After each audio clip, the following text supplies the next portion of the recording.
Subscribe to our channel and hit the bell icon to never miss a video from us.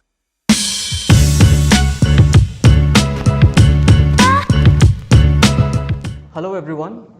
Today we have with us Dr. Manish Chandel, who has over 12 years of experience in human resource business partnering, industrial relations, land and legal management, and employee engagement. He is currently working as HRBP commercial for the East and Central India operations in ACC Limited. He carries a doctorate in personal management and masters in psychology with postgraduate in human rights. Apart from these, he has done several HRM-related certifications from institutions like IIT Kharagpur, IGNOU, IIM Bangalore, Jain University, National Academy of Legal Sciences and Research, Hyderabad, etc. His greatest strength is his ability to communicate effectively in a dynamic environment that needs a high degree of innovation, resourcefulness, and interpersonal skills. On behalf of Vskills, I welcome you, Dr. Manish Chandel sir, to our expert interview series and hope you have a good time with us today. Thank you. Thank you very much, Tanmay, for the wonderful intro. I'm glad that I'm here with you today. Thank you very much, sir. Thank you. Very difficult question to answer because it was not a planned decision. If I will be very much true to myself. By graduation, I'm a mechanical engineer, and in those days, every parent, their wish was that their children should either become an engineer or doctor, right? But thanks to my teachers during my MBA days, they enlightened me, with my actual calling, the skill sets of understanding the human side of the business, and ability to influence the business to excel by balancing the machine with men's aspiration and untapped potential is not so easy. And that is the fuel which drove me to choose HR as a career. If I consider myself, so I practice affiliative management style. For me, my employees are my first priority. And I think that I'm a part of a team and not one step above. So I believe all problems can be solved by understanding each other, by building trust. So which is very much important in today's, the VUCA world. Yes. For me, my employees make the company run, has their satisfaction and fulfillment will be my most utmost priority. How I drive the business result? So I believe in 5 points, which will be very much helpful for any of the affiliative management style practitioners. So the first one is, prioritization of employee trust and employee morale. I try to build trust with my direct reports. I prioritize their trust as well as team morale. Second one is giving constructive feedback. So I try to become very much honest with my employees, and I believe in balancing constructive criticism with positive feedback. Third is emotional intelligence. So I try to understand my team's psychological well-being and emotional needs. So these in turn make my team achieve higher drive for success. Participative dialogue. I always offer broad communication channels so that anybody can anytime, provide me any kind of communication. They can approach me anytime. They can discuss their problems. They can ask, guidance from me. They can seek my guidance. Yes. And last, not the least, that is strong moral compass. So a leader must lead with morals. So I do not place any employee in ethically compromised situations. That's amazing, sir. Like it's a very dynamic way of choosing that which management style works.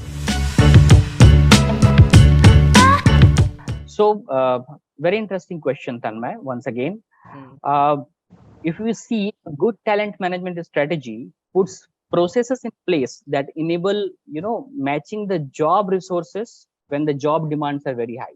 If you see the job demand resource model, people will be more engaged when job demands are met by similar kind of or higher level of job resources. I believe it is, strategic priorities are key in selecting the focus areas for HR. So they answer the questions like, should we prioritize sales or should we prioritize marketing? Are we focusing more on expanding our customer base or on deepening our customer relationship? So are we working in a project-based manner or we are in operational partner for our clients?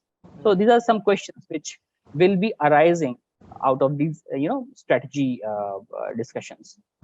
So to answer these questions, the skill set which are required, that you will be looking for the new employees, or you will be trying to develop those skills in your existing employees, right? So that will define your strategy for the talent management.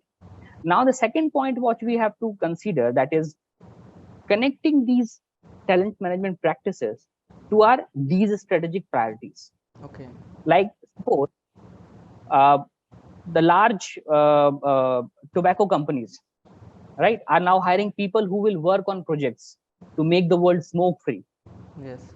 Same way is with the petrol and diesel cars and the oil and gas companies, because petrol and diesel cars are now trying to change themselves into battery run cars, Yes. more greener world.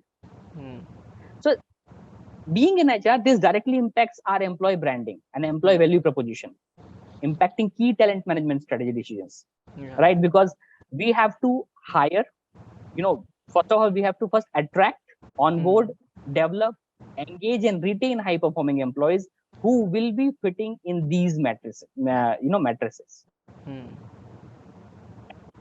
And after that, the third point is our HR processes, the workflows, the systems, the software system, the training requirement, all these will be matching with, these kind of capabilities building. So these are 2-3 points which I think which will be very much important for any of the talent management strategy in any of the organization.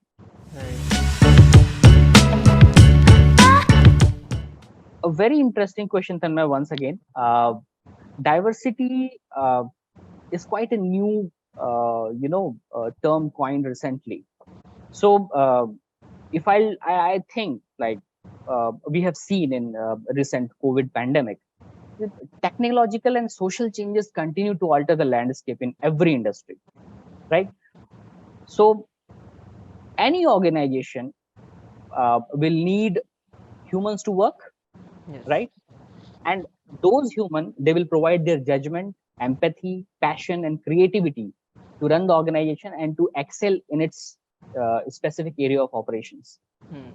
Until and unless all these people, they realize their full, promise of era's new technologies or increasing agility or inventiveness, so until then, the organization will not be successful in future business scenario. The organization which will be meant for only for some people, not diversified workplace, will risk losing money, losing inventiveness, earning less, and falling behind their competitors in the disruptive climate. That is for sure. Only those companies will succeed who will be able to cultivate tremendous value from their people's difference and will thrive. Since a diverse, equitable, and inclusive workflows fosters more innovative and creative teams, a company embracing D&I will be more resilient to a crisis than a homogeneous one, as we have seen in the COVID scenario, right? So such workplaces make less biased decision, as we know, produce better ideas, produce many better ideas, because it is a cumulative approach from all the team members, irrespective of their gender, ethnicity, race, etc. And researchers have also revealed that, organizations that follow their diversity and inclusion policies, even during a crisis, are in a much better position to bounce back. So a diverse and inclusive workforce is associated with, a better individual performance, since employees feel motivated and engaged. Yes. As well as it also leads to a higher collective performance, since there is a diversity of thoughts across the organization, leading to a successful decision making. Yeah, makes sense. These are very important terms. That's what I was able to understand. Exactly.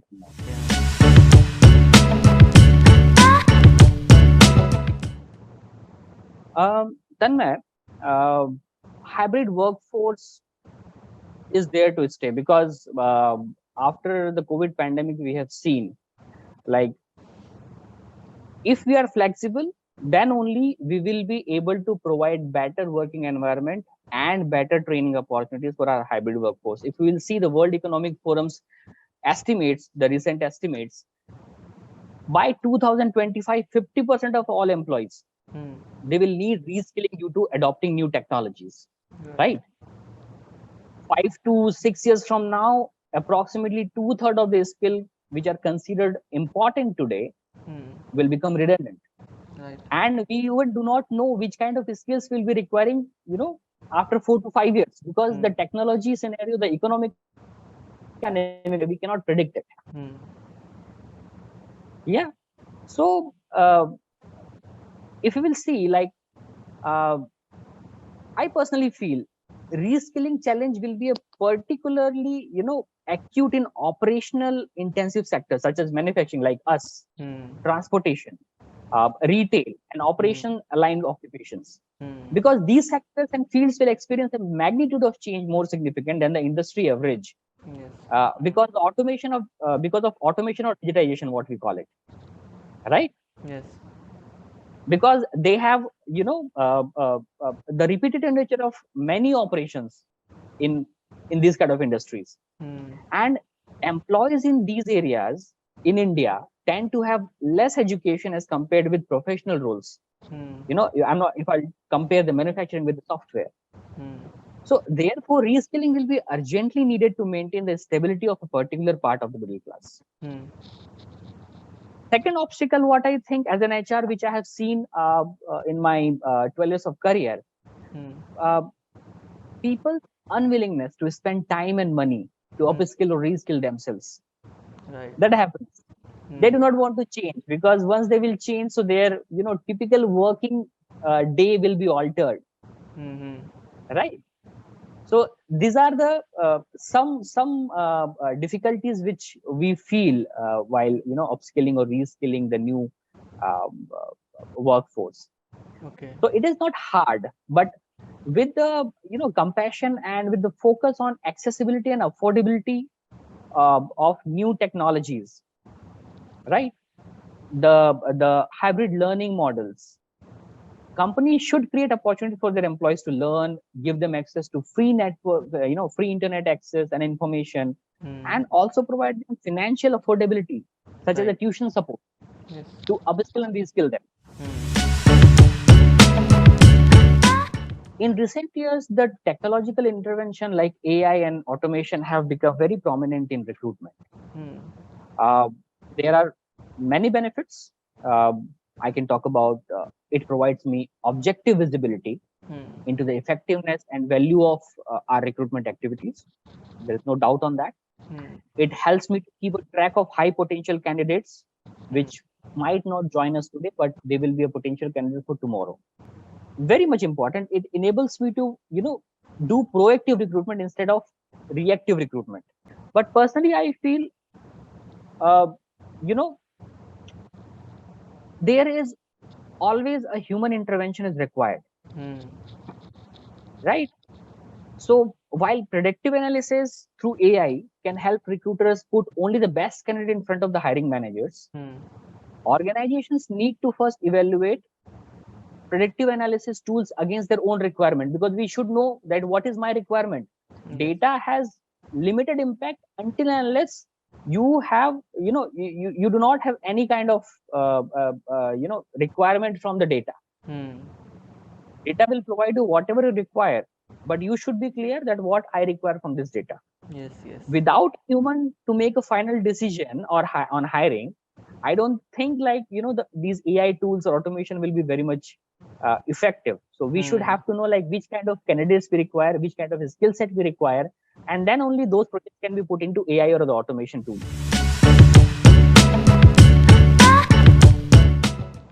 A very important question, Tanmay. I can say from my own experience where I made mistakes, somewhere I have done very good.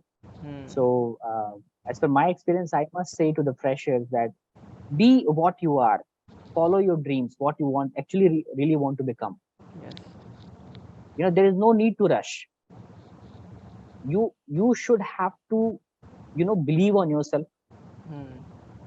Once you have decided that this is the, profession or the career for me, just go for it. Work with people who nourish you, who motivate you. Read and grasp as much as possible in your field. Meet people who are the leaders in your area. Talk to them, listen to them, get to learn from them. There are many quotes which I like, but the quote which I live by is that, the highest reward for a person's toil is not what he gets for it. The highest toil of any person's hard work is basically what he becomes by it. That's really interesting. So you can get billions of dollars by toiling yourself, but what you become after toiling so hard, after doing the hard work, that is more important. Right. That is more important. Makes sense. Thank you very much, sir. I really enjoyed talking to you, and I'm sure even our viewers will have some similar thoughts. I learned a lot from you today, and thank you so much for agreeing to this. And thank you very much to share all your experience and knowledge. All my pleasure.